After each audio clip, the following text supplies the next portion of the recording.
In the old world, they didn't just scent their spaces, they sanctified them, burning resin in temples, huts, and stone-carved rooms, letting the smoke speak what words could not. It wasn't perfume, it was presence.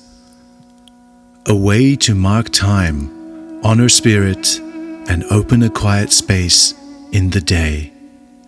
And somehow, through centuries and continents, a folded strip of perfumed paper still carries that ancient breath.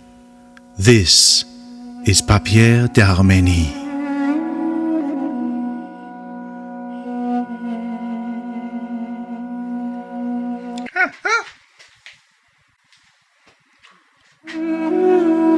Imagine a piece of paper that carries the whispers of ancient rituals, the essence of forgotten traditions, and the power to transform your space with a single spark. This isn't just paper, it's a portal to the past.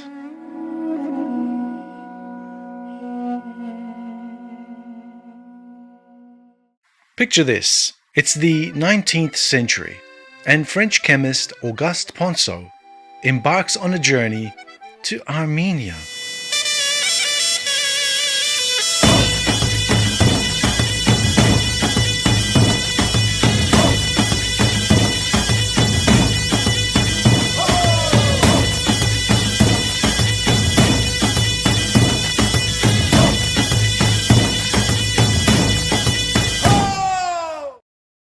Amidst the rugged landscapes and ancient traditions, he observes locals burning benzoin resin, a fragrant sap from the styrax trees, and they do this to purify and scent their homes. Now, Auguste is intrigued by this practice, and he envisions bringing this aromatic ritual back to France.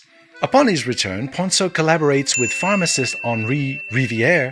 Together they experiment and discover that dissolving benzoin in 90% alcohol produces a persistent and pleasant aroma. They infuse this solution into blotting paper, and the blotting paper absorbs the fragrance, and it burns slowly without a flame. Now, to control the combustion rate, the paper is treated with a saltwater bath before drying. It's a meticulous process that ensures a steady release of the scent. Now, in 1885, this innovative product named Papier d'Arménie, which is in English called Armenian paper. And so this innovative product called Papier d'Arménie is born in Montrouge, France. It had its debut in the 1889 Exposition Universelle in Paris, and it garnered wide acclaim, solidifying its place in French households as a staple for air purification and ambiance. It's actually a tradition that continues to the current day, with the company still operating in Montrouge under the stewardship of Mireille Schwartz, Rivière's great-granddaughter.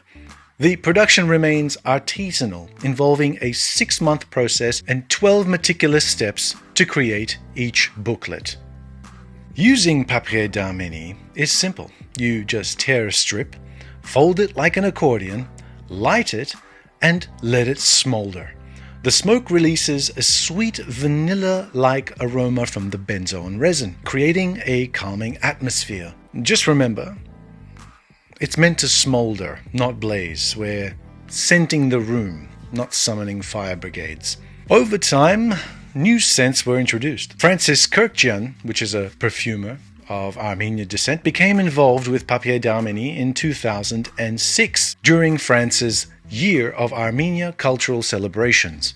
Kurkdjian was invited by Mireille Schwartz, the great-granddaughter of the brand's founder, and was tasked with reimagining the traditional incense to honor the Armenian heritage. Now, drawing from his cultural roots, Kurkdjian crafted Arménie, the Arménie edition, infusing it with notes of incense, myrrh, wood, and vanilla to evoke the mystique of the East. We say the East.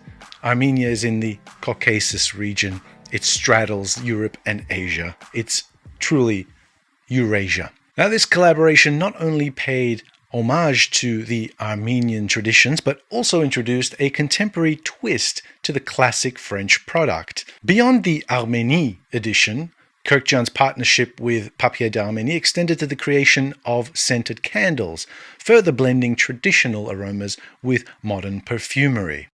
Kurkdjian's involvement revitalized the interest in Papier d'Arménie, bringing cultural history with a contemporary fragrance industry. There's also a rose version, offering a floral twist to the traditional aroma. Now, I had booklets of all of these, but I've burned through them all. They're very lovely. They're very nice. They just fill a room when you light one up, and they're very calming. It's a ritual. It's tradition. It's very, very ancient. Now, there's something almost sacred about lighting Papier d'Arménie. Not in the religious way, but in the way that calls you to pause. It doesn't demand attention like a loud perfume or a room spray gone rogue. No. It invites you gently to slow down, to burn something for no other reason than to scent the air. And remember, in a world obsessed with productivity and outcomes, this is pure ritual. A tiny ceremony. You fold a strip like an accordion, delicately, mindfully. You strike a match, if you have one, and wait. And in the wait, something shifts. Time thickens. The room warms. And the smoke, sweet, woody, ancient, rises like a forgotten language. Because this isn't just air freshener. It's a portal. The scent of benzoin and myrrh and resin and old world wood transports you, not to a place, but to a feeling, to childhood, to temples, to library corners and cracked leather chairs, to conversations you almost remember. Smell is the most primitive of our senses. It bypasses logic and goes straight to emotion. That's why we feel scent more than we analyze it. And that's what makes this little strip of paper so oddly profound. Because burning Papier d'Arménie isn't about covering up odors. It's about revealing something in the room, in the moment, in yourself. It's a reminder that not all fires are destructive. Some are transformative. Some light the room. Others light the soul. Today, Papier d'Arménie is used as a natural air freshener, masking odors from cooking, pets, smoke, teenagers. It's also appreciated for its aesthetic appeal and a conversation starter. Imagine you started doing one of these when somebody visited your house. They would either run away or they would stay and start up a conversation. You know who your real friends are. And despite its age, it remains relevant. It's a testament to the enduring power of tradition. In a world of fleeting trends, Papier d'Arménie stands as a fragrant relic, reminding us that sometimes the simplest rituals hold the deepest meanings. In the smoke of tradition, we find the scent of ourselves.